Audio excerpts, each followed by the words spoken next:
দেখেন সব ব্যক্তি কাজ করছে আমাদের।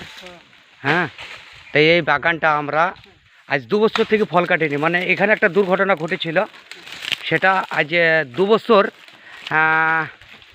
2 বছর 5 মাস আগেকার কথা। এইখানে নাকি একটা ইন্দোনেশিয়া ফল কাটছিল, তারপরে এই বাগান থেকে বাগে তাকে তুলে নিয়ে চলে যায়। হ্যাঁ, তারপরে আমরা ইন্ডিয়া আর বাংলাদেশ মিলি এই বাগানটা কন্ট্যাক্ট নিচ্ছি। এদিক তো অধিকাংশ পুরো আমরা ক্লিয়ার করে ফেলাইছি, আর এই সাইডটা বাকি আছে, এই জঙ্গলের দিকটা এদিকে সরেন তো। তা আমরা দেখেন পুরো গাছ জঙ্গলা আছে। হ্যাঁ, তা আসে না ফল কাটতে, প্রায় 2 বছর থেকে আসে না। এই গাছের জঙ্গল হয়ে আছে, দেখেন প্রতিটা গাছ আমরা ঝুড়েছি এইভাবে। কিন্তু এই দুর্ঘটনার কারণ থেকে এইখান থেকে এই যে ব্রিজটা দেখছেন, এইখানে বসে উনি হাত ধুয়েছিল, আর এইখান থেকে সে ইন্দোনেশিয়ার ভাইকে তুলে নিয়ে চলে যায় এই সুজায়। হ্যাঁ, এই পাশে জঙ্গল আছে, এই জুম করছি দেখাচ্ছি।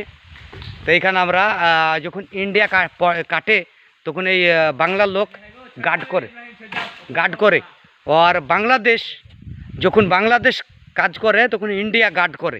মানে গার্ড করতে হয়, গার্ড না করলে কাজ হয় না। তা একটা গাছ পরিষ্কার করতে প্রায় 2 ঘন্টা 1.5 ঘন্টা করে লাগে। কিন্তু একটা গাছ আপনারা বুঝতে পারছেন, একটা গাছ আমরা মালয়েশিয়ার রিঙ্গিত 25 টাকা করে কন্ট্যাক্ট নিয়েছি, প্রচুর রিক্সের বলে। দেখছেন এই গাছ 25 টাকা করে কন্ট্যাক্ট, একটা পার পিস। তা আজ কটা হয়েছে মুশারফ ভাই? 110টা। আজ যে লোক আছে আমরা 6টা। তা যাই হোক, ইনকাম করছি, কিন্তু জীবনে প্রচুর রিক্স ভাই। দেখেন এই মাকড়সায় জাল পড়ে গেছে, দেখেন কোনোদিন মানুষ আসতে পারে না। আর গাছের অবস্থা দেখেন পুরা। হ্যাঁ, পুরা মানে আসেনি তো, এখানে ফল কাটতেই পারেনি। মানে আগে ফল কেটেছে কোম্পানি, কিন্তু তারপর কোম্পানি আশা ভরসা ছেড়ে দিয়েছিল যে এই গাছে আর ফল কাটা যাবে না।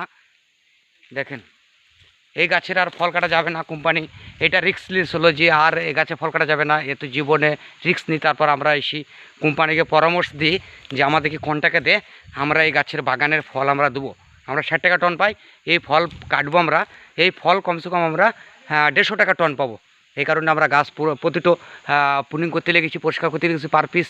দেখেন 2 বছর থেকে এই গাছে ফল কাটেনি, প্রতিটো গাছ। দেখেছেন কি অবস্থা, আমি জুম করে দেখাচ্ছি দেখেন। তো এই কারণে দেখেন জুম করেছে, দেখেন প্রতিটা গাছ 2 বছর থেকে ফল কাটেনি। হ্যাঁ, পার গাছ দেখেন কি অবস্থা। আর এই যে জঙ্গলটা দেখছেন, আমি ওখানে যাওয়া যাবে না যেহেতু তার কাটা আছে।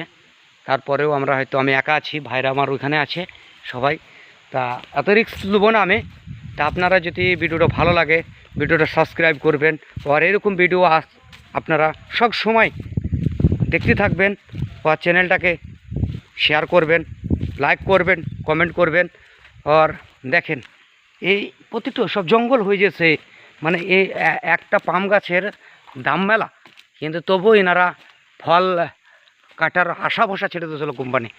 দেখেন, তা আমরা এই গাছ 2 দিন থেকে আমরা করতে লেগেছি, পরিষ্কার করতে লেগেছি। দেখেন পাই টু পাই পরিষ্কার করতে লেগেছি। হ্যাঁ, এই দেখেন, এই দেখেন এই যে ভাই বসে আছে, এইখানে বসে উনি ছিল ইন্দোনেশিয়ার ভাই, এইখান থেকে উনাকে নিয়ে চলে যায়। তা দেখেন পাই টু পাই পরিষ্কার করতে লেগেছি। প্রতিটা গাছ কোম্পানি আশা ভরসা ছেড়ে দিয়েছিলো। তা এই গাছের তা আমরা কোম্পানিকে সাহস দিই। আমরা আবার কোম্পানিকে বলেছি যে এই গাছের আমরা ফল দেবো, 60 টাকা টন দেয় আমাদেরকে, তা 150 টাকা টন দেবো বলেছে ফল। আর এই গাছ একটা গাছ পরিষ্কার করলে মালা ইঙ্গিত 25 টাকা করে দেবে পার পিস। তা যাই হোক, আমরা জীবনে রিস্ক নিয়ে করছি, কিন্তু আপনারা ভিডিওটাকে সাবস্ক্রাইব করবেন, কমেন্ট করবেন, লাইক করবেন, ভিডিওটা বেশি বেশি করে শেয়ার করবেন, যেন যারা মালয়েশিয়া ভাই যারা মালয়েশিয়া খাটে তারা যেন অবশ্যই কমেন্ট করে।